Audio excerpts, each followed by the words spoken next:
एका ठिकाणी तुम्ही अचानकपणे अडकलात, सुटण्याचा प्रयत्न करतायत, पण नंतर तुम्हाला समजलं की ज्या ठिकाणी तुम्ही अडकलेला आहात ती जागा तर चक्क भूती आहे आणि तिथून जे कोणी अडकते ते पुन्हा जिवंत जात नाही. मग काय कराल? कथा ऐकण्या अगोदर चॅनलला लाईक, सबस्क्राईब करायला विसरू नका. बेल नोटिफिकेशन दाबा आणि कथा कशी होती तुम्ही मला कमेंटवर किंवा इंस्टाग्रामवरही सांगू शकता. आयडी आहे tejas.story. दिशा. नुकताच तिने तिची 12वीची परीक्षा दिली होती. सगळे परीक्षा तिचे झाले होते आणि त्यानंतरच तिने आणि तिच्या मैत्रिणींनी फिरायचा निर्णय घेतलाच होता. आजूबाजूचे सगळे ठिकाणे ते पुन्हा एकदा फिरू लागले होते. त्यातच त्यांना काहीतरी ॲडव्हेंचर असे करायचे होते. नुकताच दिशानी एक छोटासा चॅनल देखील चालू केला होता आणि तिच्या मनामध्ये एक कल्पना आली की अक्षरशः आपल्या शहरापासून 5 किलोमीटरच्या अंतरावरच एक छोटंसं गार्डन आहे. ते प्रसिद्ध जरी असलं तरी असं बोलतात की रात्रीचं तिथे भूतं हे असतात. आणि दिशाला सुचले की हीच कल्पना सगळ्यात मस्त आहे. तिकडचीच एक व्हिडिओ बनवायची आणि फेमस व्हायचं. तिने आपल्या 2 मैत्रिणींना सांगितले. मैत्रीण देखील तयार झाली. सकाळचे ते त्या गार्डनमध्ये गेले आणि सगळा गार्डन पाहिला आणि दिशा जोरजोरात हसू लागली. इथे कोण भूत येणार आहे असं बोलताच दिशाने मनातल्या मनात काहीतरी विचार केला. थोडेफार व्हिडिओज बनवले तिकडे आणि घरी जाताच आपल्या मैत्रिणीला सांगितले की बरं झालं तुम्ही आला, व्हिडिओ छान झाली होती. मैत्रिणींचे आभार मानले आणि नंतर तिने तिचा फोन ठेवून दिला. पण दिशाला रात्रभर झोप लागली नव्हती. काही न्यूज आर्टिकल देखील वाचले तर त्यात देखील आले होते की त्या गार्डनमध्ये अक्षरशः रात्रीचे हे भूत फिरत असतात. खूप लोकांचा अनुभव आहे. आणि दिशाच्या मनामध्ये कल्पना सुचली. दुसरा दिवस तिने जाऊन दिला आणि रात्री कोणाच्याही न सांगता ती अक्षरशः आपल्या घरातून निघून गेली. साधारण ती 6च्या दरम्यान त्या गार्डन जवळ पोहोचली. गार्डन हा 7:30ला बंद होणार होता. तिकडचीच एक जागा पाहिली आणि ती झाडाझुडपांच्या आतमध्ये लपून गेली. बघता बघता तिने पाहिले की गार्डनमध्ये जेवढे व्यक्ती होते तेही मोजकेच. त्या सगळ्यांना गार्ड्स काढावे लागले. थोडे उशीर होत होते म्हणून गार्ड्सच्या देखील कपाळावर घाम आला होता आणि पुन्हा एकदा सगळे जोरजोरात ओरडू लागले, चला सगळे गेले ना, चला लवकर चला. एवढं बोलताच त्या गार्ड्सनी जणू लांबून दिसत होते की तिकडचा गेट हा बंद केला होता. हळूहळू अंधार हा पसरायला चालू झाला होता. दिशाकडे असलेला मोबाईल तो तिने स्विच ऑफ केला होता आणि आता हळूहळू करून 7 वाजू लागले आणि बघता बघता 7:30 वाजले. दिशा ही आनंदाने तिकडे बसू लागली आणि बोलू लागली की चला आता कोणी येणार नाही इकडे. आता मी रात्रीचे व्लॉग बनवणार आणि व्हिडिओ टाकणार आणि सगळ्यांना आश्चर्य करणार. सगळ्यांनी मी किती डेअरिंग केली याचं कौतुक होईल. आणि दिशा तशीच उठली. सगळ्या त्या अंधारामध्ये ती चालू लागली होती आणि ते गार्डन पाहू लागली. तर तिला अक्षरशः आश्चर्य वाटायचे की त्या गार्डनमध्ये एक छोटेसे का होईना पण खड्डा होता. चुकून एखादा माणूस तिकडे गेलाच तर त्या खड्ड्यात पडून दुसऱ्या माणसाला समजण्या व्यतिरिक्त तो बाहेर येणारच नाही असा. दिशा ते गार्डन सगळं पाहू लागली. बघता बघता रात्रीचे 9 वाजले होते.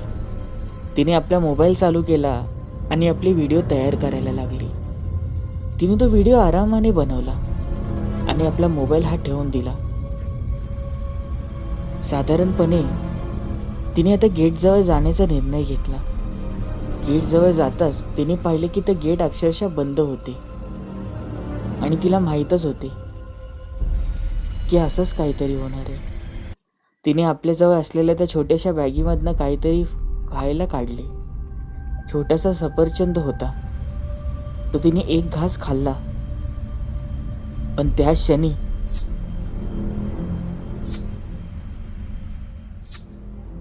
पैंजणांचा आवाज येऊ लागला.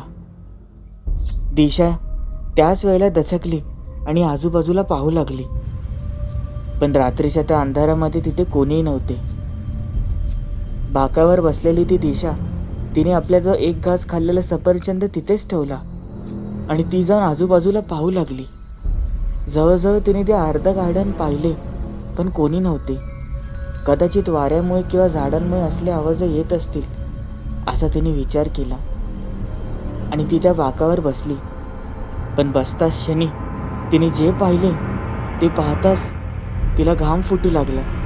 डोळे आश्चर्याने आजूबाजूला पुन्हा पाहू लागले, कारण की तिने पाहिले होते की त्या सफरचंदाचे अक्षरशः 2 तुकडे झाले होते. फक्त बोटाच्या अंतरावर राहील एवढाच तो सफरचंद राहिला होता. हे पाहताच तिचे हात थरथरू लागले. इथे आजूबाजूला कोणी नाही ना असा मनात विचार येऊ लागला. पण त्याच वेळेला मागून कोणीतरी बोलत आहे असं तिला भास होऊ लागले. ती हळूच मागे जाऊ लागली तर तिने पाहिले की एक आजी ही शॉल घेऊन बसली होती. ती देखील एका भिंतीच्या बाजूला. ती अंधारामध्ये काहीतरी बडबडत होती. दिशा तिच्या जवळ जाऊ लागली. मनात धीर आला की आपल्यावर चला कोणीतरी आहे जे इथे अडकलेला आहे. दिशाने कळत न कळत त्या आजीच्या खांद्यावर हात लावला आणि विचारले की तुम्हाला कुठे जायचे. त्या आजीची नजर मागे गेली, पण मागे जाताच दिशा दचकली आणि किंचाळू लागली, कारण की दिशाने पाहिले की त्या आजीचा एक डोळा हा अक्षरशः मोठा होता आणि एक डोळा नव्हताच आणि तिच्या चेहऱ्यावर जणू काटे आले होते. एवढं बोलताच ती मागे धावत गेली आणि धावता धावता त्या खड्ड्याजवळ आली. पण पुन्हा एकदा तो खड्डा बघताच ती आश्चर्याने सगळीकडे पाहू लागली आणि डोक्यावर हात ठेवू लागली, कारण की तिने पाहिले की मगाचचा तो खड्डा आता त्यामध्ये पाणी भरले होते. पण तिच्या पुढे जे दृश्य दिसणार होते ते पाहताच ती पुन्हा एकदा दचकली आणि खाली बसली आणि जोरजोराने किंचाळू लागली, कारण की तिने पाहिले होते की त्या पाण्यामधनं अक्षरशः 2 पाय हे वरच्या दिशेला तरंगत येऊ लागले होते. पण हे एवढ्यावरच थांबणार नव्हते. ते हळूहळू करून पाय उंच होऊ लागले आणि किमान 15-20 फूट एवढे उंच झाले. दिशा हे पाहताच किंचाळू लागली आणि पुन्हा एकदा उठून धावू लागली. ती धावता धावता आपल्या त्याच बाकाजवळ आली. पण यावेळेला तिला कल्पना सुचली. तिने आपला मोबाईल काढला आणि फोन करणार तेव्हा सिग्नल अक्षरशः बंद झाला होता. ती पुन्हा गेटजवळ धावत गेली आणि गेट ठोठवू लागली, पण कोणताच परिणाम यावेळेला दिसणार नव्हता.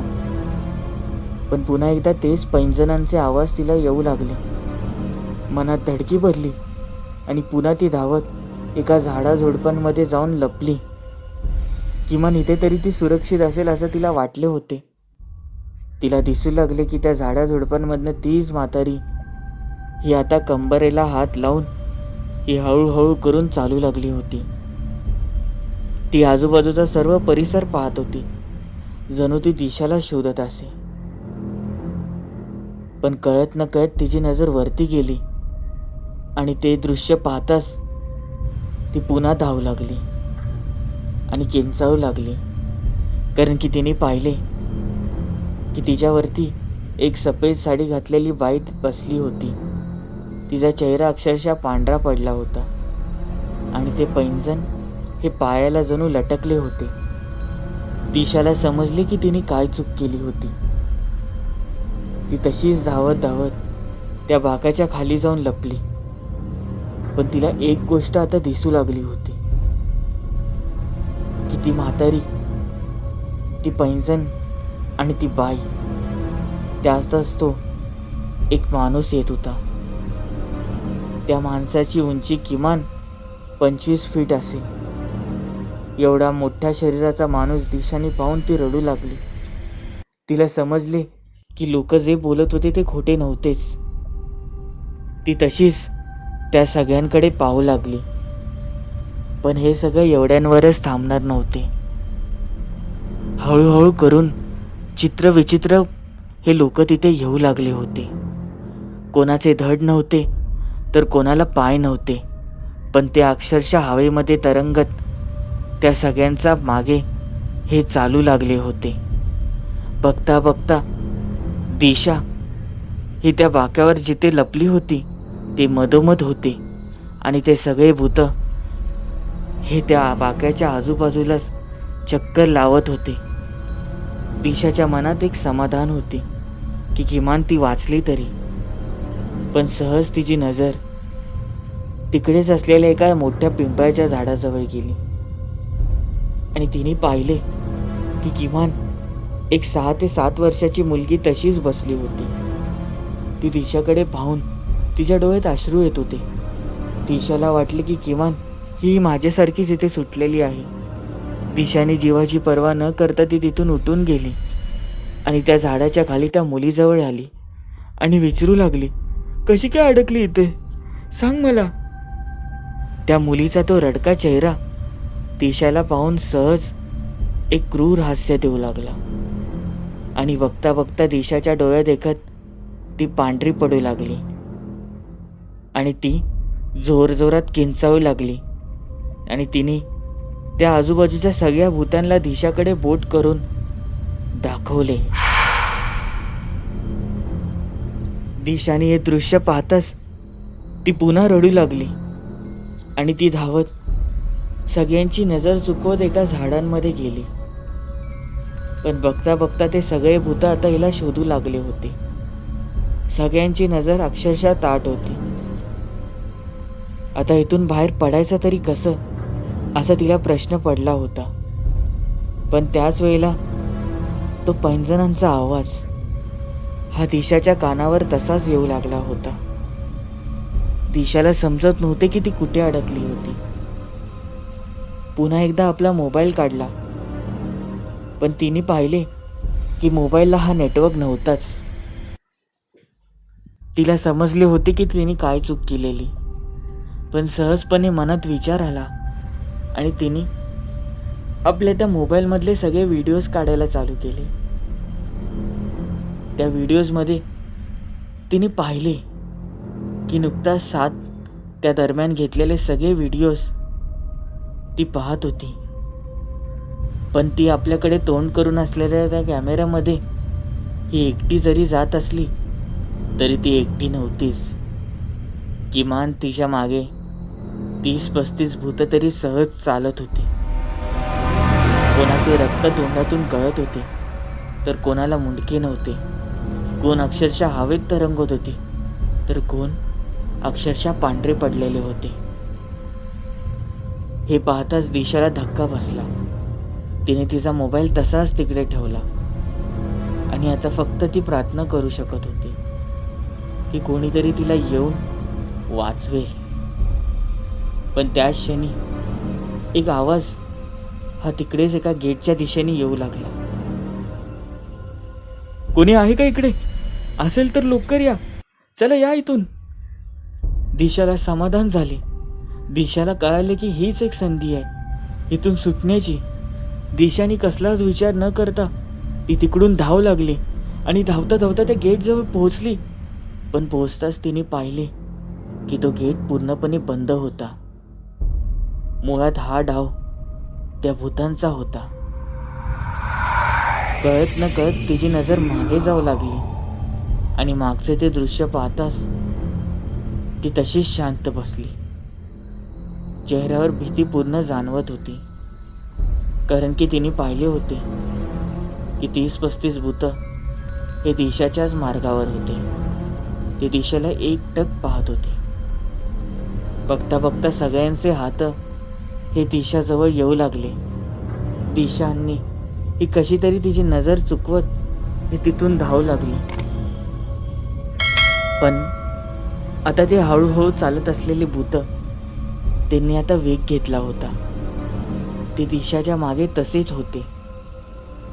बघता बघता आता 10 मिनिटं गेले, 15 मिनिटं गेले, पण ते भूत थांबण्याचं नाव घेत नव्हते.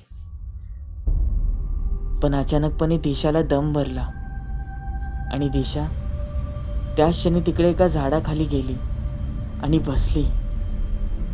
ती आठवू लागली की कशा प्रकारे तिच्या हट्टामुळे तिने तिचा जीव धोक्यात घातला होता.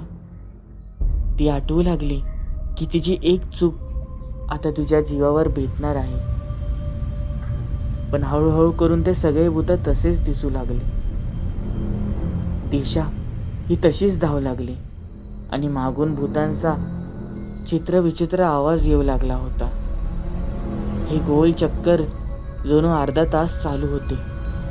पण शेवटी मानवी शरीर असते कधी ना कधी थकणारच. दिशा ही धावता धावता त्याच क्षणी तिकडे कोसळली आणि कोसळताच ती आजूबाजूला पाहू लागली. मोठमोठ्याने श्वास हे फुलवू लागली. पण त्याच वेळेला तिथून 30 ते 35 भूत हे तिच्या आजूबाजूला आले. सगळ्यांनी रिंगण केली आणि त्या गार्डन मधनं फक्त किंचाळण्याचा आवाज हा येऊ लागला होता.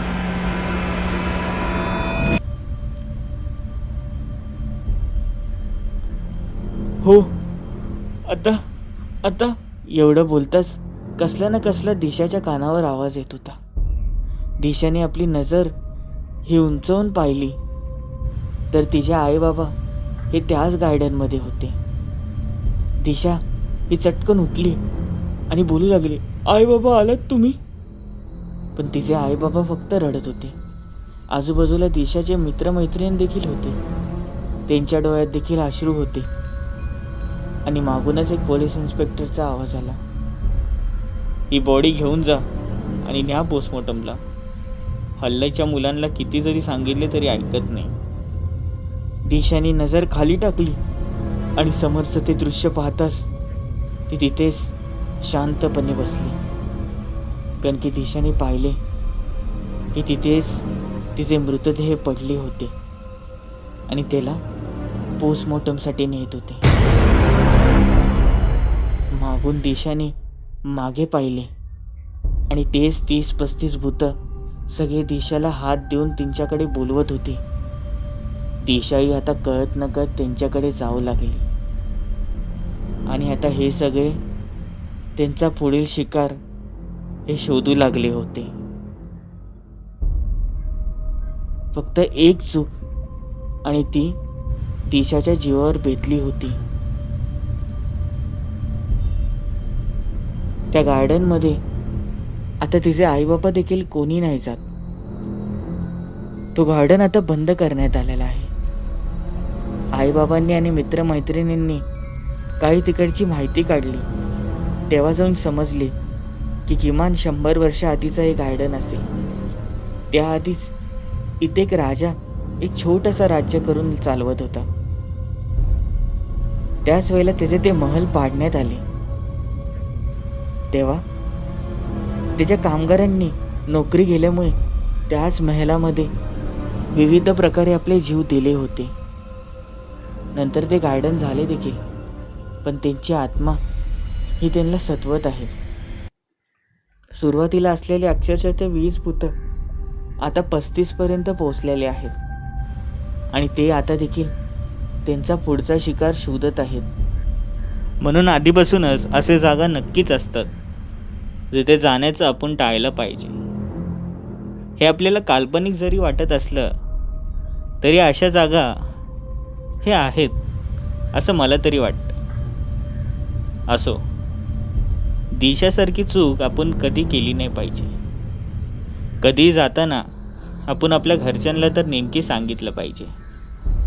जी दिशाने चूक केली तिने तिच्या आईबापांना हे सांगितलं नव्हतं की ती कुठे जात आहे. जर सांगितलं असतं तर कदाचित तिचा प्राण वाचले असते. कथा कशी होती मला नक्की सांगा. चॅनलला लाईक सबस्क्राईब करायला विसरू नका. बेल नोटिफिकेशन दाबा.